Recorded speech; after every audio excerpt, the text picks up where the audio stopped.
So friends, let's see today's lovely dhokla recipe. Now here I've taken 1 cup of chickpea flour or besan and I'm going to sift it or sieve it through my colander or sieve. This is very important if you want a nice even kind of dhokla. So sift it or sieve it. Now once that is done, here I've got 1 cup of water in a bowl to which I'm going to add 1 tablespoon of sugar, regular sugar. This is 1 teaspoon of citric acid, 1 teaspoon of oil, some salt to taste. And now we're just going to whisk this mixture really well till all of the sugar and the citric acid crystals dissolve in the water. This is a very important step. So whisk it really well.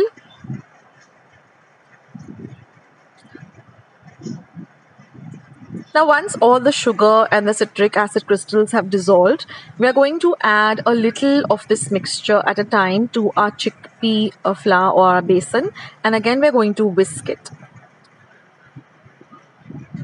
So keep adding a little at a time till you finish all of the liquid, and whisk this into the besan or the chickpea flour really well. Now here I have 1 teaspoon of green chili and ginger paste. What I've taken is 2 green chilies and I've grated the ginger and then ground them together. And this is just a pinch of turmeric or haldi powder. And again you're going to mix everything really well. Now at this time it would be a good time to prepare your steamer. That is, fill up enough of water in your steamer and keep it ready and let it start to boil on a low to medium flame. Now I'm going to cover and keep this aside for about 5 minutes. In the meantime, I'm just going to brush some oil on the tin that I'm going to use in my steamer to make the dhokla. Now I'm going to add 1/4 teaspoon of soda and half a teaspoon of Eno fruit salts, and I'm going to whisk it just for a bit, not for too long, and you'll see that it fluffs up, and immediately transfer this into the greased tin. Now your steamer at this point should be all ready, so the water should be completely, should be boiling at this point. Only then you add the Eno and the fruit and the soda, and then you're going to put it into the steamer and you're going to steam it on a high flame for 15 minutes and then on a low flame for 10 minutes. That's very important, and let it cool completely once you take it out from the steamer. So I've kept it aside for almost 30 minutes to cool completely. Then I'm just going to run a knife through the edges. Then I'm going to put a plate on top of it and just invert the dhokla, just tap it a bit. And there it is, guys. Your dhokla is almost ready. So you can see how spongy and light it is. And it's even got nice and porous too, like this. So now I'm just going to cut it up into even sized squares. So use a nice sharp knife or a serrated knife also to cut them into even sized squares,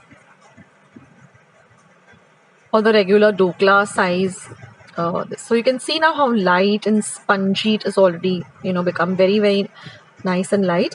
Now all we have to do is add a tempering or a tadka or a fodni. So for that I'm heating up 1 tablespoon of oil in my cuddler or my tempering pan. Now once the oil is nice and hot, I'm going to add half a teaspoon of mustard seeds, that is mori or rye. Let the mustard seeds begin to splutter.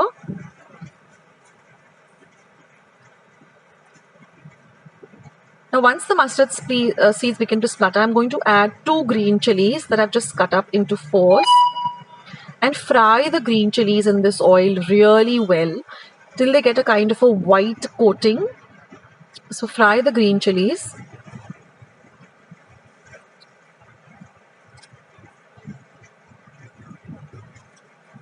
Now once the chilies are nice and fried, we're going to add a few curry leaves, about 7 to 8 fresh curry leaves. Let the curry leaves also fry in the oil. Now I'm going to add about 3/4 cup of water to this tadka. Be very careful because it does tend to splutter. So do stand a little bit away from the gas top. Now I'm going to add 1 tablespoon of sugar, and we're going to mix everything well, and we're going to cook this for about half a minute till the liquid starts to boil a bit and the sugar dissolves. And then you can turn off the flame. And now we're just going to pour this on top of the dhokla. So see that you pour it, nicely all over all of the pieces. So this will give it a nice sweet kind of a taste too. And since it's nice and spongy, it absorbs all of this lovely sugar liquid, which is also infused with the chili and the mustard and the curry leaves.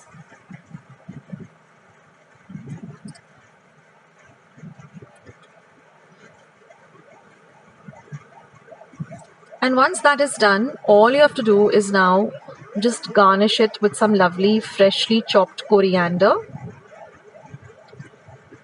And that's it, guys. Your dhokla is all ready and it tastes amazing. It's so soft and light and juicy and delicious. So do give this recipe a try, and do let me know how your dhokla turned out. And I'll catch you soon in my next video. Take care, guys. This is Akshita signing off. Bye.